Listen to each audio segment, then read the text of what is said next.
Yes. Common misconception about me in D.C. A lot of people think I'm from the hood. That's not true. But I never bothered to correct anybody because I wanted the streets to embrace me.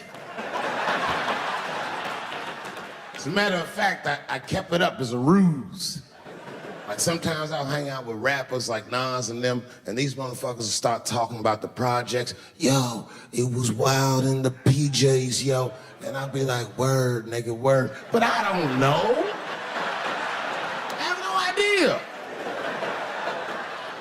My parents did just well enough so that I could grow up poor around white people.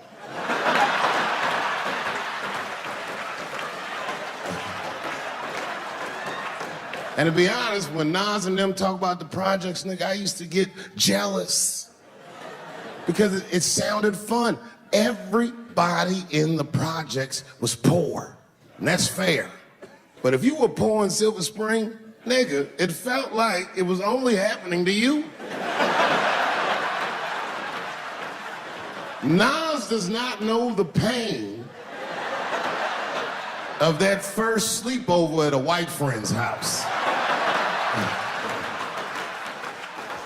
When you come back home on Sunday and just look at your parents like, y'all need to step your game up.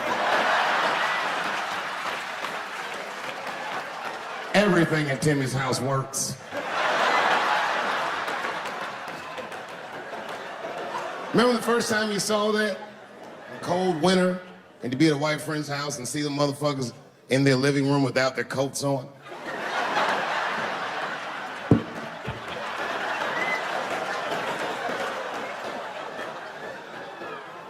Timmy was one of my first white friends, like, in my life, man.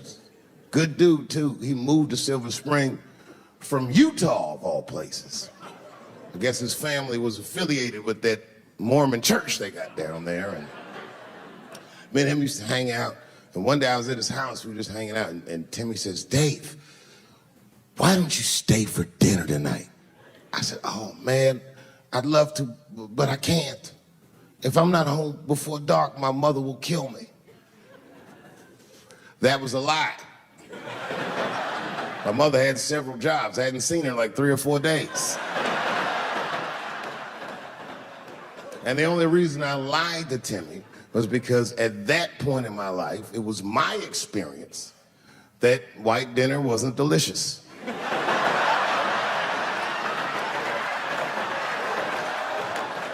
I'd rather go home and fry some bologna or some shit like that.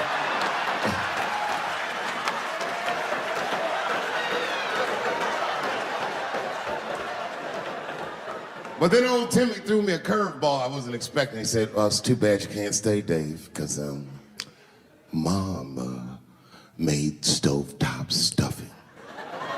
I said, what the fuck, stovetop? Well, hold on, nigga, let me make some phone calls real quick. I had seen that commercial so many times, I had dreamt of getting my hands on some of that stovetop stuffing. And finally, I met a motherfucker that actually had a box of stovetop in the house. I couldn't miss this opportunity, so I pretended to call my mother. And then I came back and I said, Timmy, you're not gonna believe this great news. Mom said I can stay. And he said, fantastic. He said, why don't you come with me and we'll help set the table and then we can say the blessing.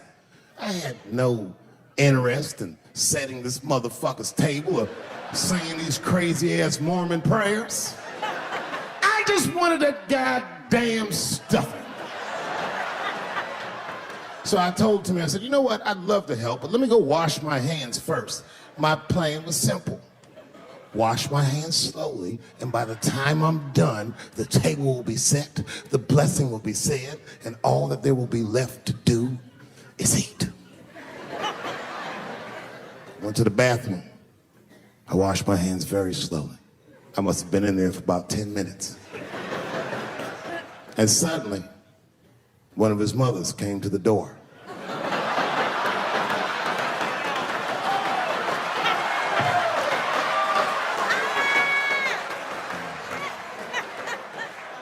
She was like, hi, David, right?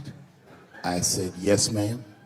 She said, Timmy tells me that you're planning on staying for dinner. I said, I hope that's not a problem, ma'am. She says, no, it's no problem. In fact, we'd love to have you. It's just that we weren't expecting company. And I'm afraid there's not enough stovetop stuffing for everybody. So I kicked her in the pussy. Bam! Ladies and gentlemen, I told you I'm dope, nigga. I told you what I was gonna say, and you still didn't see it coming. And that's why I make the big bucks.